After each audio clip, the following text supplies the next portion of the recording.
नगरी वाराणसी में साल 1828 में एक बच्ची का जन्म हुआ। उसका नाम था मणिकर्णिका। किसी को नहीं पता था कि यह छोटी सी बच्ची एक दिन ब्रिटिश साम्राज्य को हिला देगी। बहुत छोटी उम्र में उसने अपनी मां को खो दिया, लेकिन डर में पलने के बजाय वह ताकत में पली। उसके पिता सेवा करते थे पेशवा बाजीराव वन आई के दरबार में। वहीं छोटी मनु ने कुछ ऐसा सीखा जो उस समय लड़कियों के लिए असामान्य था। उसने घुड़सवारी सीखी, उसने तीर चलाना सीखा, उसने तलवार चलाना सीखा। जब बाकी बच्चे गुड़ियों से खेलते थे, मनु एक योद्धा की तरह प्रशिक्षण ले रही थी। सिर्फ 14 वर्ष की उम्र में उसका विवाह हुआ महाराजा गंगाधर राव से, जो कि झांसी के राजा थे। वह बन गई रानी लक्ष्मीबाई, झांसी की रानी। कुछ समय के लिए जीवन शांत लगा, लेकिन किस्मत को कुछ और ही मंजूर था।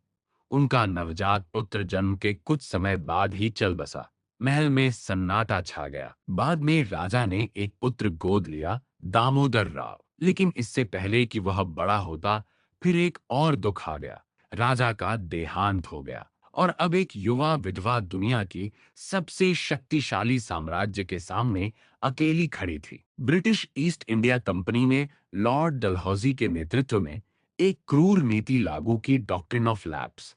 इस नीति के अनुसार गोद लिए गए पुत्र राज्य के उत्तराधिकारी नहीं बन सकते थे। झांसी को छीन लिया जाएगा। ब्रिटिशों ने रानी को आत्मसमर्पण करने का आदेश दिया, लेकिन रानी अडिग खड़ी रही और उन्होंने कहा, मैं अपनी झांसी नहीं दूंगी। ये शब्द गुस्सा नहीं थे, ये आग थे। फिर आया एक 857। भारत में विद्रोह की ज्वाला भड़क उठी और झांसी की रानी महल की दीवारों के पीछे नहीं छिपी। उन्होंने कवच पहना, घोड़े पर सवार हुई, अपनी सेना का नेतृत्व किया। जब 1858 में सर ह्यू रोज के नेतृत्व में ब्रिटिश सेना ने झांसी पर हमला किया, तोपें गरज उठीं, आसमान धुएं से भर गया।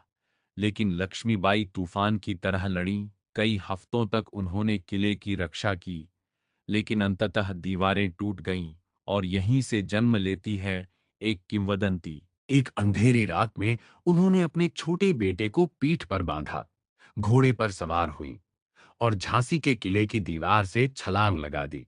वह बच निकली, हार कर नहीं, बल्कि अगली लड़ाई के लिए तैयार होकर। उन्होंने तांतिया टोपे से हाथ मिलाया और ग्वालियर पर कब्जा कर लिया।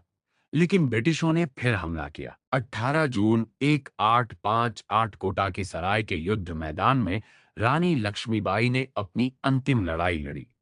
घायल लहूलुहान लेकिन निडर, उन्होंने न भीख मांगी, न पीछे हटी। वह एक सच्चे सैनिक की तरह वीरगति को प्राप्त हुई। वह मात्र 29 वर्ष की थी। ब्रिटिशों ने सोचा उनकी कहानी वहीं खत्म हो गई, लेकिन वे गलत थे। वह साहस की प्रतीक बन गई, स्वतंत्रता की प्रतीक, विद्रोह की प्रतीक।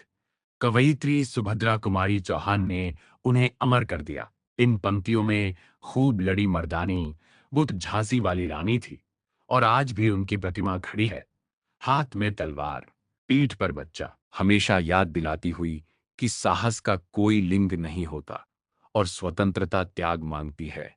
वह सिर्फ एक रानी नहीं थी, वह एक क्रांति थी। वह थी रानी लक्ष्मीबाई।